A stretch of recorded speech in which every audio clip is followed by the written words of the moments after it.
1 minute మాట్లాడతా కూర్చోండి. ఓపిక లేకపోతే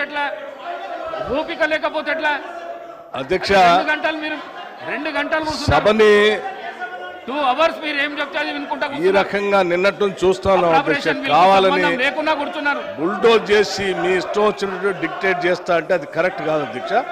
ఐఎమ్ అప్పీలింగ్ దెమ్ ప్లీజ్. నేను అప్పీల్ చేస్తాను, దయచేసి కూర్చోండి. నేను మాట్లాడిన తర్వాత కావాలంటే మళ్ళీ సబితా ఇంద్రారెడ్డి గారికో వారికో మైక్ ఇద్దరు గారు దయచేసి కూర్చోవాలండి అధ్యక్ష. Please I'm appealing them please దయచేసి కూర్చోండి. ఇక్కడ ఏం అన్యాయం లేదు, దయచేసి కూర్చోండి అధ్యక్ష. అధ్యక్ష ప్లీజ్. నేను ఇస్తా, సబితా ఇంద్రారెడ్డి గారికి ఇస్తా, నేను మైక్ ఇస్తా, కూర్చోండి. నేను మైక్ ఇస్తా, కూర్చోండి అధ్యక్ష. కూర్చోండి అధ్యక్ష. ఇది కరెక్ట్ సాంప్రదాయం కాదు అధ్యక్ష.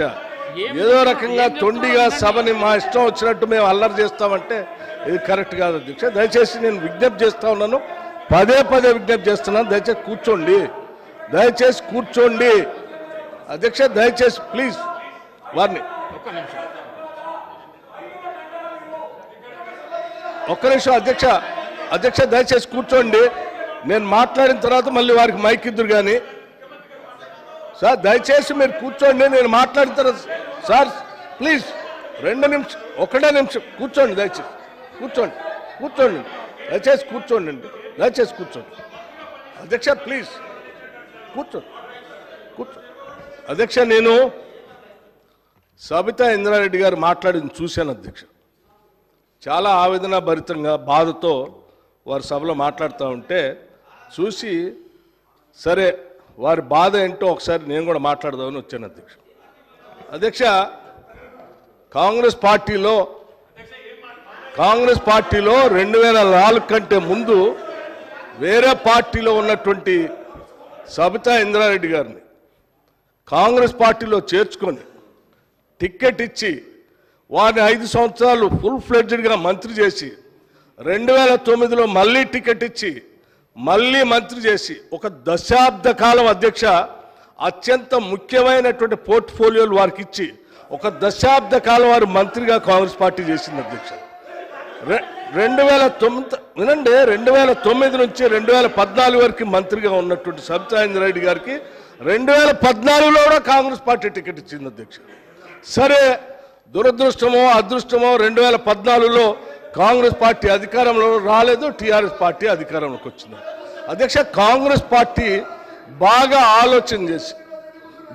ఆలోచన చేసి ఈ రాష్ట్రంలో తెలంగాణలో కాంగ్రెస్ పార్టీ లెజిస్లేచర్ పార్టీ నాయకుడిగా, ఒక సిఎల్పి లీడర్గా, ఒక ఎల్ఓపిగా, ఈ సభకి ప్రతిపక్ష నాయకుడిగా కాంగ్రెస్ పార్టీ పెద్ద హృదయంతో నన్ను ఆ రోజు ఎల్ఓపిగా నిర్ణయించింది అధ్యక్ష.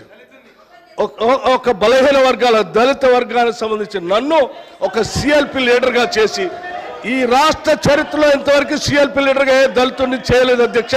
మొట్టమొదటిసారి నన్ను చేసి అక్కడ కూర్చోబెడితే ఒక దశాబ్ద కాలం మంత్రిగా పనిచేసి కాంగ్రెస్ పార్టీలో అన్ని పదవులు అనుభవించినటువంటి సబితా ఇంద్రారెడ్డి గారు నా వెనకుండి నన్ను ఎల్ఓపిగా నిలబెట్టాల్సింది పోయి కేవలం అధికారం కోసం నేను వారి ఇంటికి వెళ్ళి కూడా అడిగాను అధ్యక్ష. నాతో పాటు అనేక మంది నాయకులను తీసుకొని పోయి అమ్మ ఎల్లబాకండి, మీరు పోతే ఎల్ఓపి స్టేటస్ పోతుంది, కాంగ్రెస్ పార్టీ పరువు పోతుంది, 10 సంవత్సరాలు మీరు మంత్రిగా అనుభవించారు, మీరు ఇప్పుడు కూడా ఎమ్మెల్యేగా ఉన్నారు, కాంగ్రెస్ పార్టీ మీకు ఏం తక్కువ చేయలేదు, మీకు ఇంకా కావాలంటే ఇంకా చాలా చేస్తుంది, చివరికి మీ అబ్బాయికి పార్లమెంట్ సీటు కూడా కాంగ్రెస్ పార్టీ ఇచ్చింది, చేయబాకండి అని పదే బతిలాడితే వారు చేసింది ఏంది అధ్యక్ష?